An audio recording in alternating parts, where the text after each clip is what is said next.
लोकप्रिय अभिनेता राकेश बापटच्या घरी आनंदानं आणि जल्लोषात बाप्पाचं स्वागत करण्यात आलंय। विशेष म्हणजे त्यानं स्वतः बाप्पाची मूर्ती साकारली आहे। अनेक वर्षापासून राकेश स्वतः बाप्पाची मूर्ती बनवतो। तसंच त्याच्याकडे 1.5 दिवसाचा गणपती असतो। सुंदर सुबक आणि इको फ्रेंडली असं डेकोरेशन राकेशनं केलं। याचाच आढावा घेतला आमचे प्रतिनिधी दीक्षा पाटील यांनी।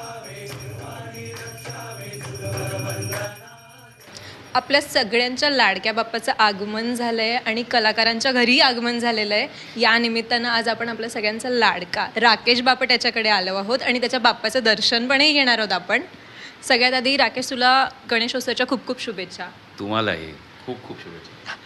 आपण बाप्पा म्हटल्यावर प्रत्येकाचं बाप्पासोबत एक वेगळं बॉन्ड असतं। प्रत्येकाला एक वेगळी इमोशन्स असतात, एक फिलिंग असते आणि प्रत्येकासाठी बाप्पा एक वेगळं म्हणजे एक कोणासाठी फ्रेंड असतो, कोणासाठी भाऊ असतो, कोणासाठी काही प्रत्येकासाठी वेगळं असतो। तुझ्यासाठी काय, तुझं आणि बाप्पाचं नातं कसं आहे?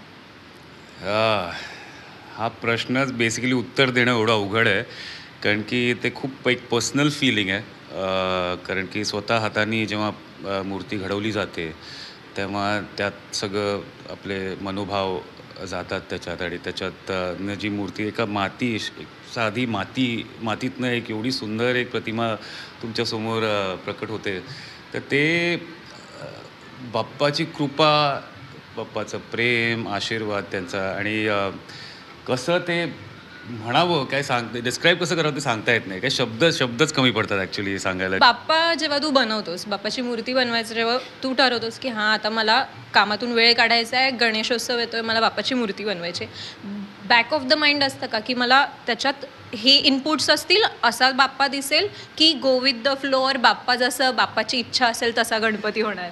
बाप्पा ॲक्च्युली घडतो, म्हणजे आपण किती काही ठरवलं तरी ते जेव्हा त्यावेळेला जेव्हा घडणारं असतं ते घडून राहतं। मी असं कधी विचार करत नाही की मी कधी विचार करतो की यावर्षी अशी बनायला हवी मूर्ती, पण बाप्पाची इच्छाच कधी वेगळी असते, तर त्यामुळे घडलं जातं काहीतरी वेगळंच, पण ते सुंदर एक प्रतिमा एक घडून येते दरवर्षी। ते नक्की आहे की डोळ्यातले जे भाव येतात ते जे येतं ते खूप चांगलं माझ्या ते मूर्तीत तुम्ही बघाल सुद्धा, आणि आरती केल्यावर तर अजूनच ते प्रसन्नता ते दिसते चेहऱ्यावर। सो असं ठरवून काही होत नाही आयुष्यात, बेसिकली सगळं मी विचार करतो, सगळंच अनिश्चित असतं। एक किती तुम्ही प्लॅन केला तरी तुम्हाला सगळं प्लॅनच्या दुसऱ्याच टर्न्स, एक्झॅक्ट टर्न, सगळीकडनं आपण जाऊन त्या गोलपाशी पोचतो आपण। आणि जाता आता मला एक सांगशील, गणेशोत्सव आला की सगळ्यात जास्त आवडती गोष्ट काय असते? मोदक। सगळेच तेच म्हणते, उकडीचे मोदक। थँक्यू राकेश, तू आम्हाला म्हणजे तुझ्या प्रेक्षकांना तुझ्या बाप्पाचे दर्शन घडवलेच, आणि आम्हालाही छान वाटलं की एक सुंदर अशी मूर्ती ती तू म्हणालास की एका दिवसात बनवली आहेस, ती पाहायला मिळाली। थँक्यू सो मच, आणि गणपती बाप्पा मोरया।